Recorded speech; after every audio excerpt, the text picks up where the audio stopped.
कि तूने चलना सिखाया था ना, दहलीज ऊंची है ये पार करा दे। बाबा मैं तेरी मलका, टुकड़ा हूँ तेरे दिल का, एक बार फिर से दहलीज पार करा दे। मुड़ के ना देखो दिलबरो, दिलबरो, मुड़ के ना देखो दिलबरो। ये दुनिया भी कैसी अजीब है। मेरे यहाँ बेटियां क्या पैदा हो गई, मुझे तो ऐसा दिखाया जाता है जैसे मुझसे कोई बहुत बड़ा गुनाह हो गया हो। जिससे भी मिलता हूँ सब बस मुझे यही कहते हैं, तू बेटियों को पढ़ा रहा है, तू अपने पैसे ज़ाया कर रहा है। बेटियों को पढ़ाने से अच्छा है कि उनको घरदारी सिखा। मेरा तो ख्वाब है मेरी बेटी डॉक्टर बने, इंजीनियर बने। अगर मेरी ऐसी सोच है तो मैं क्या गलत हूँ? मैं अपनी बेटियों को बहुत प्यार करता हूँ। मेरी बेटियाँ मेरे जिगर का टुकड़ा हैं। आजकल की दुनिया में हमारी वही पुरानी सोच है कि बेटियाँ बोझ होती हैं। मेरी बेटियां मेरे लिए बोझ नहीं बल्कि मेरा गर्व है। मैं सर उठा के कह सकता हूँ कि मेरे पास बेटियां हैं। मैं किसी की बातों में नहीं आऊँगा। मैं अपनी बेटियों को पढ़ाऊंगा भी और उनको डॉक्टर इंजीनियर भी बनाऊंगा ताकि एक दिन मेरी बेटियां अपना देश का नाम रोशन कर सकें। ऊपर से सेठ साहब ने मेरा अलग दिमाग खराब करके रखा हुआ है। बार बार एक ही बात कहते रहते हैं कि अपनी बेटी को स्कूल से निकालो। उस स्कूल में मेरी बेटी पढ़ती है। अगर आपकी बेटी उस स्कूल में पढ़ सकती है तो क्या मेरी बेटी उस स्कूल में नहीं पढ़ सकती? कभी कभार तो मेरे मन में आता है कि सब कुछ खत्म करके इस दुनिया से बहुत दूर चला जाऊं, ऐसी जगह जहां मेरे सिवा कोई ना हो। मैं सुकून की 2 मिनट सांस ले सकूं। काश मैं कभी बड़ा ही ना हुआ होता, छोटा ही अच्छा था। कोई भी दुख दर्द पता ही नहीं चलता था।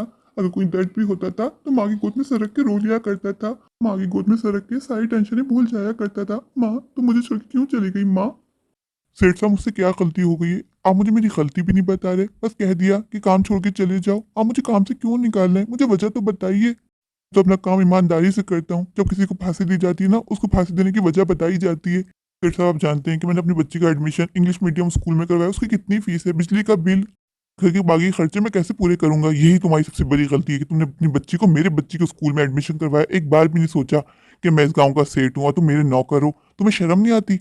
तुम मेरी बराबरी करते हो, तुमने ऐसा सोचा भी कैसे? सेठ साहब इससे क्या होता है?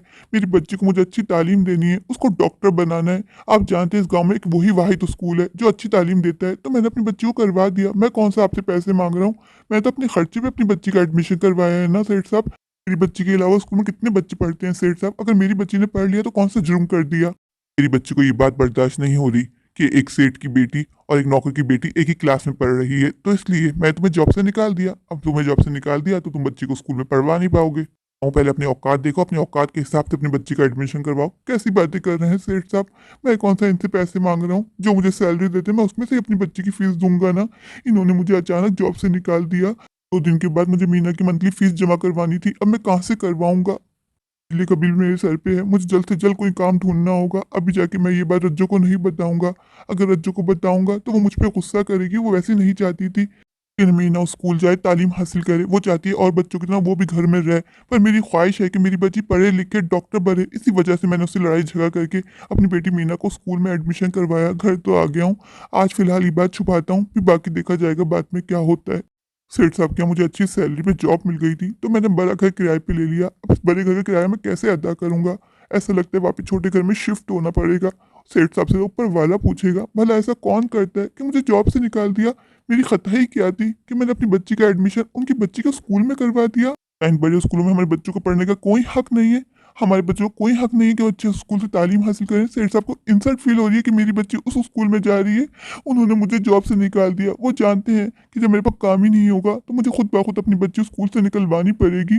वैसे 2 महीने की फीस चढ़ी हुई है। मैंने मीना की पिछले महीने की फीस भी जमा नहीं करवाई थी। हाथ थोड़ा टाइट चल रहा था। अब मैं 2-2 महीने की फीस कैसे जमा करवाऊंगा? ये सोच सोच के मेरा दिमाग फटा जा रहा है। मैं करूँ तो क्या करूँ, किससे मदद मांगूं? कल सुबह होते ही मुझे काम ढूंढने के लिए निकलना होगा, वरना बड़ी मुश्किल में फंस जाऊंगा मैं। फिर जाती रज्जू के सवाल शुरू हो जाएंगे। क्या हुआ जी, आज बहुत जल्दी आ गए? आपने बिजली का बिल जमा नहीं करवाया। इलेक्ट्रिसिटी वाले आए और बिजली काट के चले गए। अब जल्दी से जाइए बिजली का बिल जमा करवा के आइए। आप जानते हैं ना आजकल कितनी गर्मी हो रही है, पंखे का बगैर तो मैं सोच भी नहीं सकती जीने का। मैंने कल ही आपको रिमाइंड करवाया था कि बिजली के बिल की आज लास्ट डेट है, आप फिर भी भूल गए। कितने लापरवाह होते जा रहे हैं आप। अगर आपसे काम नहीं होता तो आप मुझे पैसे दे देते, खुद जाके बिजली का बिल जमा करवा देती। आप मुझे कोई भी खर्चा हाथ में नहीं देते, सारा पैसा अपने हाथ में रखते हैं। जानता हूँ गलती मेरी, मैं काम में बिजी था, मुझे बिल्कुल टाइम नहीं मिला। आज का दिन गुजार लो, मैं कल जाके बिजली का बिल जमा करवा दूंगा। अभी मैं बहुत थक गया हूँ, मैं थोड़ी देर आराम करना चाहता हूँ। कितनी धूप से आ रहा हूँ। तुमने एक बार भी मुझसे नहीं पूछा कि पानी पियेंगे या नहीं, बस अपनी शिकायतों पोटला लेके बैठ गई। भला ऐसा कौन करता है? तुम्हें मेरी बिल्कुल परवाह नहीं है। जो मुझे ये कहना अच्छा नहीं लगता कि तुम कितनी सेल्फिश हो, हमेशा से अपने बारे में सोचती हो। कभी मेरे बारे में भी सोच लिया करो। जब भी मैं काम से थका हारा घर आता हूँ, तुम्हारी चिक चिक शुरू हो जाती है। तुम दो बोल प्यार के बोल नहीं सकती हो तो एटलीस्ट चुप ही रहा करो, मुझे दिमागी सुकून ही दे दिया करो। तुम जॉब कर दो, जानो कि दूसरों को नौकर बनना कितना मुश्किल है, दूसरों की कितनी बातें सुननी पड़ती है 4 पैसों के लिए। हाँ भाई, सारा कसूर मेरा है। बिजली जो कटी ना वो भी मेरी वजह से ही कटी होगी। अब तो ऑफिस में एसी में ठंडी हवा खा के आते हैं, मुझे यहाँ एक पंखा ही नसीब होता है। आज वो भी चले गया सिर्फ और सिर्फ आपकी वजह से। सिर्फ इतना सा क्या कहा मैंने आपसे कि जाके इलेक्ट्रिसिटी का बिल जमा करवा दीजिए, लेकिन आपके तो नखरे ही खत्म नहीं है, ऊपर से मुझे 2 बातें सुना रहे हैं। नहीं होती आपसे जॉब तो मुझे बता दीजिए, बैठ जाइए आप घर में चूड़ियां पहन के और संभाल लीजिए घर को। आपको क्या लगता है घर को संभालना बहुत आसान काम है? 2 दिन तो घर को संभाल के देखिए, आपको अपनी नानी याद ना आ जाए तो मेरा नाम बदल लीजिएगा। कहना बहुत आसान है कि मैं जॉब करता हूँ, धूप में होता हूँ। आज कितनी बातें सुना दी इन्होंने, मेरा कसूर ही क्या था? सिर्फ इतना सा कहा था ना जाके इलेक्ट्रिसिटी का बिल जमा करवा दीजिए, उसके लिए मुझे कितनी बातें सुना दी। मैम मैं क्या चले जाऊंगी, मुझे इनके साथ रहना ही नहीं है पूरे दिन। मैं भी तो घर में कब के इनके लिए गरम गरम खाने पकाती हूँ कि काम से आएंगे तो इनको गरम गरम खाना परोसूंगी। यहाँ जल्दी कैसे आ गए? मुझे तो ऐसा लग रहा है हमसे कोई बात छुपा रहे हैं, तभी इतना तपे हुए। ऐसे पता लगाऊं कि आज ऑफिस में हुआ क्या इनके साथ। माँ मम्मा, आज आप मुझे स्कूल लेने क्यों नहीं आई? मीना मैं घर में काम में बिजी थी, भूल गई। मम्मा ये क्या बात हुई? मैंने पूरे 2 घंटे आपका इंतजार किया। माँ अगर आपको मुझे लेने नहीं आना था तो आप चौकीदार अंकल को बता देती। पूरे 2 घंटे मैंने धूप में आपका इंतजार किया, फिर मैं खुद ही घर आ गई। मम्मा मम्मा आपने मेरी फीस भी जमा नहीं करवाई। मैडम ने बोला है अगर मेरी स्कूल फीस जमा नहीं हुई तो मुझे एग्जाम में बैठने नहीं देंगे। मम्मा मेरा परसों पेपर है, आपने मेरी फीस 2 महीने से जमा नहीं करवा रही। मम्मा मुझे कितनी शर्मिंदगी हुई। आज मैडम ने मुझे अपने रूम में बुलाया और मुझे बहुत डांटा। मम्मा कह दिया है कि अगर फीस जमा नहीं करवाई तो मुझे स्कूल से निकाल देंगी। मम्मा कल सुबह मेरे साथ स्कूल चलिएगा, फिर आप फीस जमा करवा के घर आ जाइएगा। मीना जब से आई हो मुझे तंग किए जा रही हो, मेरा मूड नहीं है अभी तुमसे बात करने का। जा जाके यूनिफॉर्म चेंज करो और अपने पापा से बोला करो जो भी बात हो। तुम्हारे पापा ने तुम्हें महंगे स्कूल में एडमिशन करवाया है, मैंने नहीं। मेरा दिल ही नहीं था तुम्हें स्कूल भेजने का, तुम्हारे पापा की ख्वाहिश थी। माँ आप नहीं चाहती कि मैं स्कूल जाऊँ, पढ़ूं लिखूं? नहीं, मैं इसके खिलाफ हूँ। मैं चाहती लड़की घर में रहे, घरदारी सीखे। आपने 2 महीने से मीना के स्कूल की फीस जमा नहीं करवाई। मीना बता रही थी कि उसको मैडम ने अपने रूम में बुलाया, उसकी बहुत इंसल्ट की और उसे कह दिया है कि अगर फीस जमा नहीं करवाई ना उसको एग्जाम में बैठना दिया जाएगा, उसको स्कूल से निकाल भी दिया जाएगा। ये लीजिए आ गई आपकी लाडली, खुद निमटी है इससे। पापा आपने मेरी स्कूल फीस जमा क्यों नहीं करवाई? आज मैडम ने सुबह मुझे सब बच्चों के सामने डांटा, मुझे बहुत इंसल्ट फील हुई। पापा मैडम ने कहा है अगर कल फीस जमा नहीं हुई तो मुझे स्कूल से निकाल दिया जाएगा, एग्जाम देने नहीं दिया जाएगा। पापा प्लीज कल आप स्कूल की फीस जमा करवा दीजिएगा। अरे बेटा फिक्र मत करो, तुम्हारे पापा कल ही आके तुम्हारी फीस जमा करवा देंगे। और ऐसा हो सकता है मेरी बेटी एग्जाम में ना बैठे, भी आपके पापा जिंदा है, आपको स्कूल से कोई भी नहीं निकाल सकता। थैंक यू पापा, I love you. I love you मेरी जान। हाँ मैं यूनिफॉर्म चेंज करके आती हूँ, मुझे खाना दे दीजिएगा, मुझे बहुत भूख लग रही है। इस घर में मेरी हैसियत ही क्या है? बस एक नौकरानी, गरम गरम खाने बनाती रहूँ और तुम लोग खिलाती रहूँ और बातें भी सुनती रहूँ। जो तुम्हें शर्म नहीं आती मीना के सामने ऐसी बातें करते हुए? बच्चों के सामने ऐसी बातें नहीं करते हैं। वो बेचारी वैसी परेशान है कि उसकी फीस जमा नहीं हुई और तुम उसके सामने ऐसी बातें कर रही हो, उसके ब्रेन में बहुत बुरा असर पड़ेगा। आप तो बस रहने दीजिए, हर वक्त जलते तवे पे बैठे रहते हैं। मैंने आपसे कहा ही क्या था, सिर्फ बिजली का बिल जमा करवाने को कहा था ना। आप मुझे पैसे दें, मैं खुद जाके बिजली का बिल जमा करवाती हूँ। बहुत गर्मी हो रही है, आप तो एसी में बैठे रहते हैं, ठंडी ठंडी हवाएं खाते हैं। हमारा क्या कसूर है? एक मजा सा पंखा ही मिलता है, आज वो भी चला गया। मर्द को ऑफिस के काम के साथ साथ घर का काम भी देखना होता है। अगर आपसे नहीं होता तो आप मुझे बता दीजिए। 2 पैसे तो मेरे हाथ में देते नहीं है। आपको लगता है मैं फजूल खर्च हूँ? कोई फजूल खर्ची करूंगी?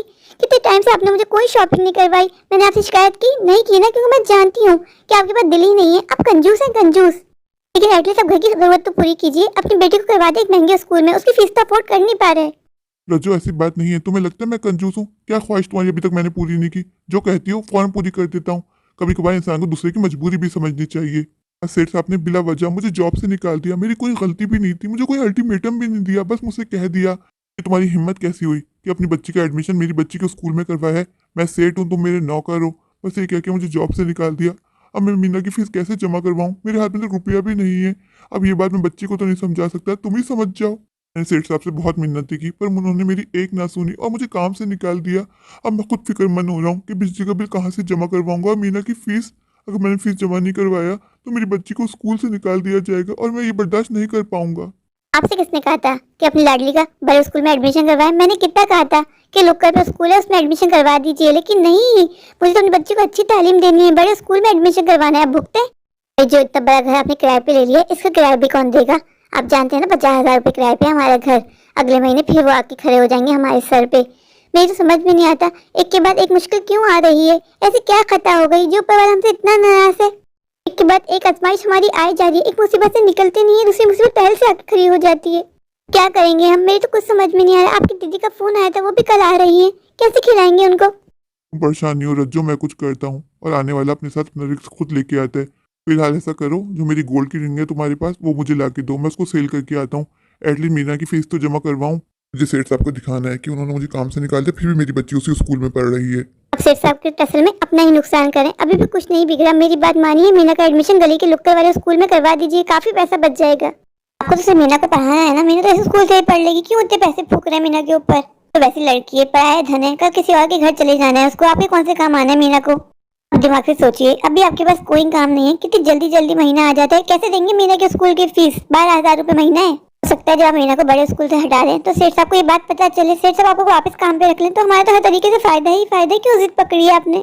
जो ये सोच तुम्हारी होगी कि लड़कियों को नहीं पढ़ाते, मैंने शुरू से सोचा है कि मुझे मीना को अच्छी तालीम देनी है, उसको डॉक्टर बनाना है।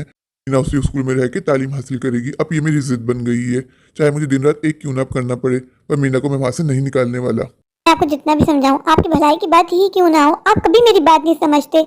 हाँ, आपके लिए तो मैं घर की मुर्गी दाल बराबर हूँ ना। आपको जो करना है कीजिए, अब मैं आपको नहीं रोकूंगी। बस जाके सबसे पहले बिजली का बिल जमा करवा दीजिए, वरना मैं अम्मा के यहाँ चली जाऊंगी। मैं आपको बता देती हूँ, फैसला आपके हाथ में। मुझे कोई चारा नजर नहीं आ रहा, अब मुझे शहर की तरफ जाना ही होगा। मैं शहर में काम करना नहीं चाहता था, मुझे पता है मीना और रज्जो अकेली हैं, वो कैसे गुजारा करेंगी, लेकिन अब मुझे कमाने के लिए शहर की तरफ जाना होगा।